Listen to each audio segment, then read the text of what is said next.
لا يتكلم أحد بموت رسول الله إلا ضربته. جئتك أؤمن بالله وبرسوله وبما جئت به. فقد أعذرت إليكم وأعذرتموني.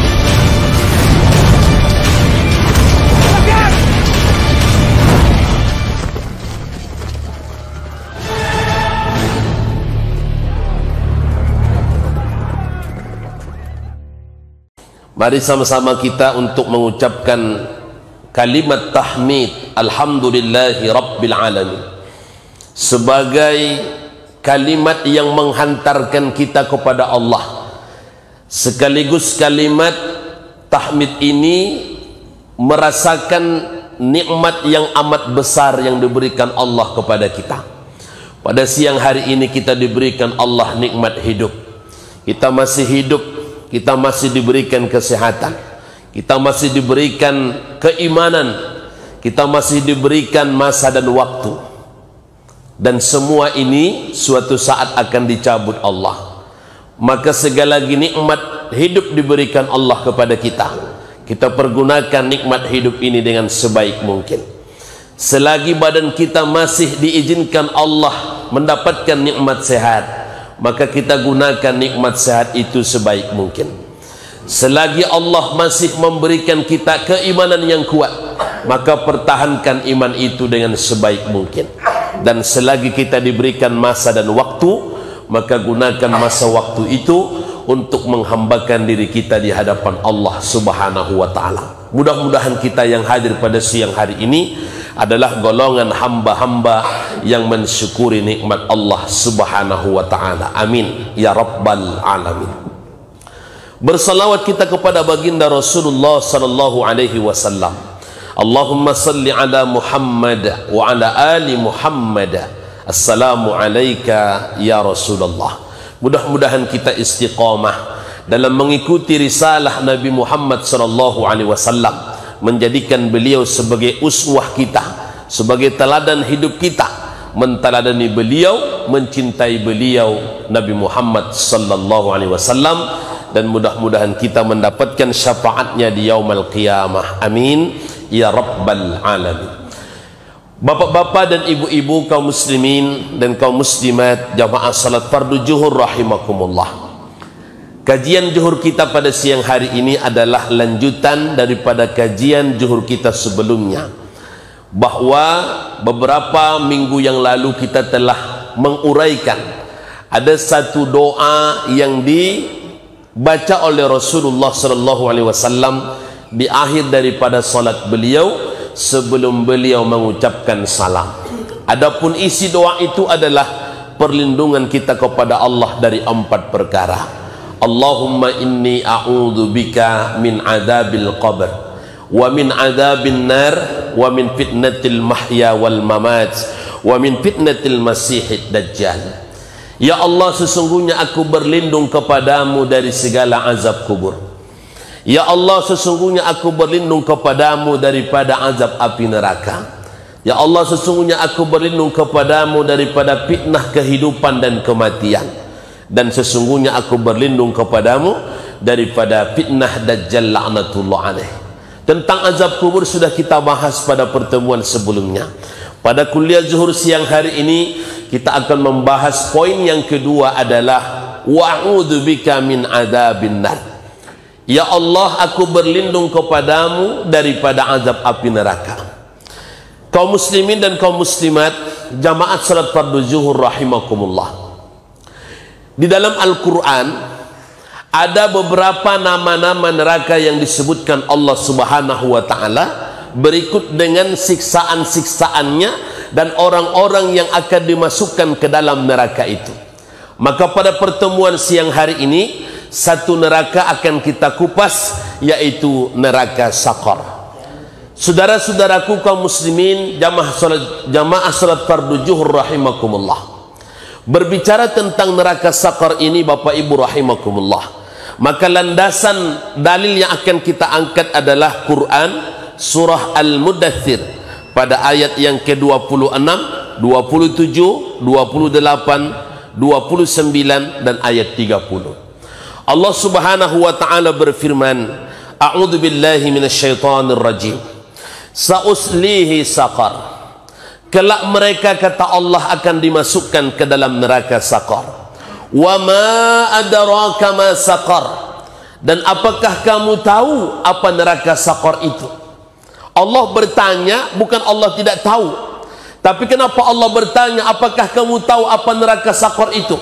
Tujuan Allah menyebutkan itu adalah supaya kita menyimak dan memperhatikan. Wa ma adraka ma saqar. Tahukah kamu apa neraka saqar itu, kata Allah? La tubqi wa la tadar. Itu adalah neraka yang tidak meninggalkan dan tidak membiarkan. Lawahatul lil bashar. Itu adalah neraka yang menghanguskan kulit manusia. Alaiha tis'ata asyar. Yang di atasnya, kata Allah, ada 19 malaikat yang menjaga. Saudara-saudaraku kaum muslimin, jamaah salat zuhur rahimakumullah. Dari ayat ini dapat kita tarik kesimpulan yang pertama adalah bahwa neraka saqar adalah neraka yang membakar kulit manusia. Bayangkan kaum muslimin, saudara-saudaraku, betapa sakitnya ketika kulit terbakar.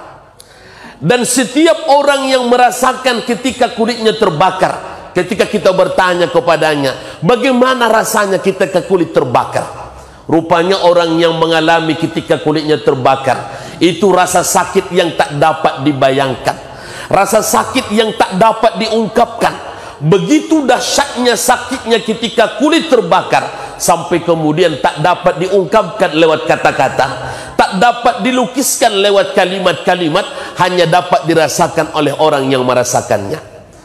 Bayangkan Bapak Ibu rahimakumullah, tidak usah kita terlalu jauh mengkaji bagaimana ketika kulit manusia dibakar. Sedangkan saat kulit kita terbakar oleh percikan minyak, seorang ibu yang sedang memasak di dapur, yang kemudian dia menggoreng ikan, lalu kemudian ada percikan minyak kemudian melekat, kena daripada kulit tangannya. Lalu kulit tangan ini kemudian dia membengkak hingga kemudian menggelembung, hingga kemudian pecah keluar air. Rupanya kulit yang kena percikan minyak sedikit itu pun ketika dia mengelupas lalu kemudian kena air, itu rasa pedihnya luar biasa. Terbayang tak kita oleh Bapak Ibu rahimakumullah ketika Allah Subhanahu wa taala mengatakan, tahukah engkau apa neraka saqar itu? Lawahatul lil bashar. Itu adalah neraka yang tidak hanya kemudian mengelupas kulit, yang tidak hanya membakar kulit sedikit, tapi kemudian kulit mereka mulai daripada kepala sampai ke ujung kaki itu kemudian dibakar. Kemudian mereka mendapatkan azab yang sangat luar biasa. Maka oleh karena itu, saudara-saudaraku, jamaah salat fardu zuhur rahimakumullah, karena begitu dahsyatnya lah azab api neraka ini, hingga kemudian Rasulullah sallallahu alaihi wasallam menyuruh kita setiap daripada akhir salat kita agar kita berlindung, setelah kita berlindung daripada azab kubur, adalah berlindung kepada azabnya api neraka. Kaum muslimin dan kaum muslimat, jamaah salat fardu zuhur rahimakumullah. Lalu kemudian yang kedua, Allah Subhanahu wa taala menjelaskan bahwa di dalam api neraka saqar itu ada 19 malaikat yang menjaga. Artinya apa? Bahwa malaikat-malaikat yang menjaga itu adalah malaikat-malaikat yang ganas, malaikat-malaikat yang kasar. Alaiha malaikatun giladun shidada la ya'sunallah wa ma amarahum, la ya'sunallaha ma amarahum wa yaf'aluna ma yu'marun. Mereka adalah malaikat-malaikat yang memang Allah tugaskan mereka untuk ada dalam api neraka, yang mereka itu tidak punya belas kasihan. Sehingga kadang-kadang ada orang bertanya, apakah malaikat tidak kasihan melihat mereka yang diazab dalam api neraka? Memang Allah siapkan, memang sudah Allah khususkan malaikat-malaikat yang menjaga neraka itu adalah malaikat alaiha malaikatun giladun shidada, malaikat-malaikat ganas, malaikat-malaikat yang bengis, malaikat-malaikat yang kasar, yang tidak punya belas kasihan sedikit pun. Maka oleh karena itu, saudaraku kaum muslimin, jamaah salat fardu zuhur rahimakumullah, salah satu neraka yang disebutkan Allah dalam Al-Quran adalah neraka saqar. Neraka sakor adalah neraka yang menghanguskan seluruh kulit, yang membakar kulit kita. Ketika kulit dibakar dari ujung kepala sampai ke ujung kaki, setelah dia dibakar kemudian terkelupas, kemudian Allah mengganti dengan kulit yang lain, dan begitulah selamanya ketika mereka mendapatkan azab tersebut. Kemudian yang terakhir, yang ketiga, lalu siapa yang akan dimasukkan ke dalam api neraka sakor itu? Siapa orang-orang yang akan dihukum dalam neraka sakor itu? Maka kemudian dalam ayat yang terakhir disebutkan Allah Subhanahu wa taala dalam Quran surah Al-Mudaththir, Allah Subhanahu wa taala mengatakan, "Ma salakakum fi saqar," ayat 42. Apa yang menyebabkan kalian masuk dalam api neraka sakor? Mereka berkata, qalu lam nakum minal musallin. Penyebabnya yang pertama adalah melalaikan salat. Kalau ada orang yang berani meninggalkan salat yang 5 waktu sehari semalam, kewajiban yang diperdukan atasnya, berani dia meninggalkan, lalu kemudian dia tidak bertaubat kepada Allah Subhanahu wa taala sampai dia mati, maka inilah salah satu calon penghuni neraka sakor. Kami termasuk orang-orang yang tidak melaksanakan salat. Yang kedua, walam nakun ut'imul miskin. Mereka adalah orang-orang yang tidak ada rasa belas kasihan kepada orang-orang miskin, membiarkan tetangga dalam keadaan kelaparan sementara perutnya dalam keadaan kekenyangan, tidak punya perhatian kepada orang fakir miskin. Wa kunna nakhudu ma'al khaidin. Yang ketiga adalah mereka adalah orang-orang yang ketika hidup di atas dunia suka membicarakan hal yang sia-sia. Maka hati-hati bapak-bapak, ibu-ibu, jangan suka berkumpul berbicara yang batil-batil. Kemudian yang keempat adalah wa kunna nukadzibu biyaumiddin, dan mereka adalah orang-orang yang mendustakan hari pembalasan. Maka jangan kita termasuk ke dalam 4 perkara ini. Jangan menjadi orang yang melalaikan salat, jangan membiarkan fakir miskin terlantar, kemudian jangan suka berkumpul membicarakan yang batil-batil, dan jangan menjadi orang yang tidak mengimani hari kebangkitan atau hari kiamat. Mudah-mudahan Allah lindungi kita daripada azab neraka, yaitu neraka sakar. Amin ya rabbal alamin. Fa'tabiru ya lil absar la'allakum tuflihun. Subhanakallahumma rabbana wa bihamdika asyhadu an la ilaha illa anta astaghfiruka wa atubu